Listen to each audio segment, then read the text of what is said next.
How long do you have left to rap? No, you're right. This is what I ask myself every day. Like literally, like I was like, you're gonna be like, why am I still? Right. Why am I still doing? I do this for a living. Right. Yeah, you know, Carmen's still rapping all day. Not really though. No, he's not. No, he's not. Shout out to Carmen. Yeah. Big shout out to Carmen. Yeah. And this is interesting because I think, you know, I know myself, being in this for a minute. I'm sure there's other things that you want to do, right? And other things you have, like I checked out your 5-2 Academy. We'll talk about that a little bit, which is amazing. Of course, the 5-2 Radio. You're an avid video blogger. I watched your blog on your video blog on what was the Key Finder, and then somehow I was listening to the Key Finder how bad it was, and then we got in the scripture, so I had to kind of rewind it to see what I missed. Right. You know what I'm saying? But you have a lot of different things that you're trying to do. Where's that point come to where you say, you know, is it God that really says, you know, enough is enough? Yeah. Well, honestly, I set some things up in the last year to go, okay, now there's other avenues that, should this end, I could step into. Okay. And I tried to start to make things, I started preparing for that. The irony is that at this point, I feel like I'm the most effective I've ever been. With no doubt. Just as much tread on the tire as I've ever had. Like it's. I mean, granted, some things are going full circle. I do feel like with the way the industry is and the economy is, there is a reinvention. I mean, after 10 years, sure. The kid that found me at 16 is now 26. Right. Like I have youth pastors going, yeah, I used to listen to you in middle school. Like I'm like, okay, so do you have that check though? By the way, you know, like this guy is my potential boss in a sense. You know, like he was growing up. Yeah. Anyway, so. But the median age, in my opinion, of hip hop is changed. I mean, if Jay-Z can be 40 and still just as dominant, right? Why we have an entire generation? It's the first generation that's grown up knowing nothing but hip hop. But hip hop, no doubt, is a hip hop generation. They don't know a world without it. And now that generation has kids and mortgages. They don't stop listening to the music. Right. Case in point, if I can go and be in front of 10,000 business people doing what I do, and then turn around and play a 7th grader's birthday party and still be just as effective. That's not credit to me, it's a credit to God. That's right. And at the same token, I don't know. I still love I'll be as long as I still have a passion for it. And I still have a passion for people. Man, I was right there with them 7th graders, like going, you know, doing the belching contest. Like I was there.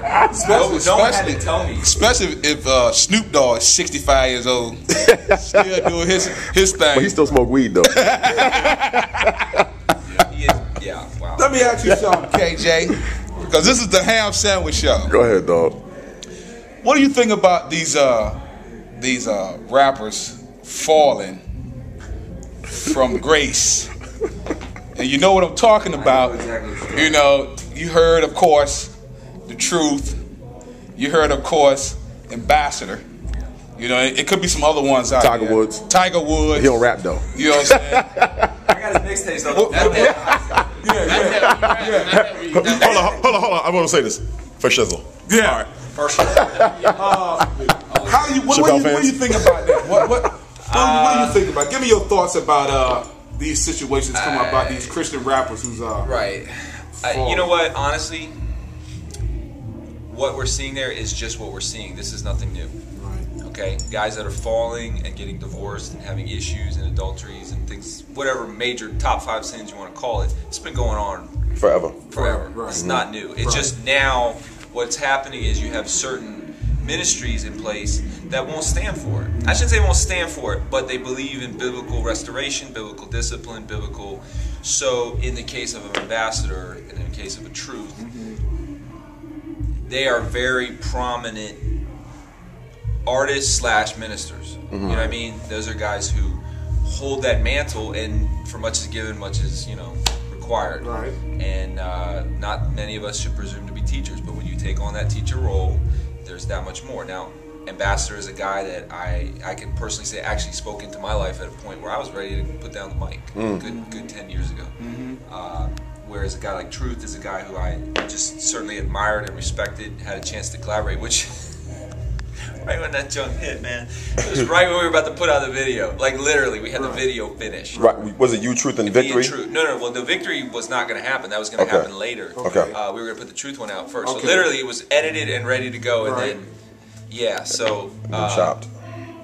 I was left in a situation like, what do I do here? It would be wrong of me to go, this guy's going to be sat down, be restored, to go, and here's new Truth video. Check it out. You know, like, it just would be wrong. And so we went back to the drawing board and did the Victory one, and so that's what's going to come out now, which, again, I'm waiting for backlash on that, too. Right. Because no matter what I do, I'm going to be stung. Right, because your song, when your CD come out, you hear You and the Truth. What do you think people are going to say about it? Well, what do you think? They can still get the version with Victory on the mixtape. You get a free mixtape with the record that comes with it. Nice. The backlash that I'm going to get is you have these extremes. One is the hardcore discipline extreme that says, this guy needs to never, he's ruined it. He should never come back to Mike. The other extreme says, no, let's just give him all grace and love and restore him right away. And hey, go on out there. So no matter what I do, I'm stuck. You're stuck. But all that aside is really nothing. There's someone who's stumbled, and we need to pray and restore and love and realize that could be us. All day. All day. Let me ask you this. You've been on the road for a long time. A wife, a kid, 2.5 children. You know what I'm saying? Picket fence dog. You know what I'm saying? Dog shaped as a picket fence. Dog shaped as a picket fence. 2 children, just a little half body running around. Being on the road, it can be very difficult. What are some of the things that you do to help fight temptation? Because like you said, I've been in situations, extremely sticky and close situations where Sean Slaughter could have been the truth. Sean Slaughter could have been any one of us. What are some of the things that you do? I think it's like having a 2-year-old. The kid knows to some degree what is right and wrong, but everything else that he doesn't know, you got to build barriers, like put him in a fence or lock the door or put the latch on there. So I know for me, in my flesh is nothing. I am a sinful being. So where I know that I would be lacking in, I build barriers. I.e., signature time. Signing deals. Keep the girls on that side of the table as much as possible. If they ask for a hug, it's a side hug, even though it's like the hokey Christian thing to do. Side hug. Yeah, have you seen that video?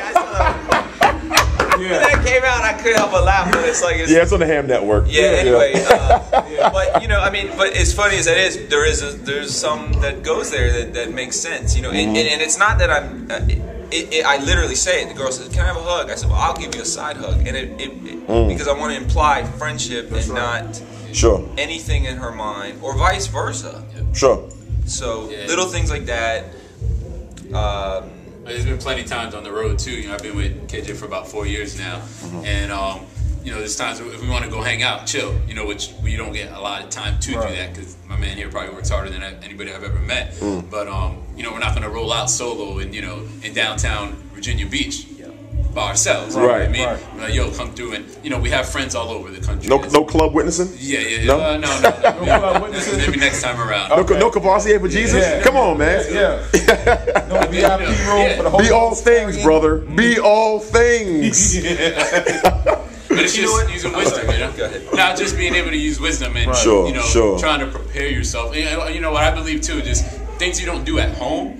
Things you don't that you don't prepare yourself when you're not on the road, when you're not doing this full time, it's not going to transcribe over. If you're not in your word, if you're not studying, if you're not preparing yourself physically, mentally, all that before you do it, it's not going to filter right over into that. So I mean, those are little things. It's a bunch of things put together, but like a lot of things I've done too is that when I first started touring, my wife went with me. That was just a hardcore reality of it. Now she doesn't do now, but just all those things combined with a lot of other things. Like I think a big issue for a lot of guys would be sitting in your hotel room by yourself. Watching TV late at night. And you know what you're watching. Exactly. I mean, no, seriously. Like you got to know your barrier. That's right. So you know what I'm either going to bed or I'm on my laptop. Or I'm going to bed. That's it. Or I'm watching Law and Order. TV does. CSI. I love you, Bobby. I really do. You're crazy, but I love you. It's a lot of those things. I feel you. So do you think that is it because you beating a dead horse, man? No. No, I'm asking about like my man said right here. He said if you're not in the Word of God, And me and my man Sean had discussed this about, has it been so bad that Christian artists or people who performing forget to be in the words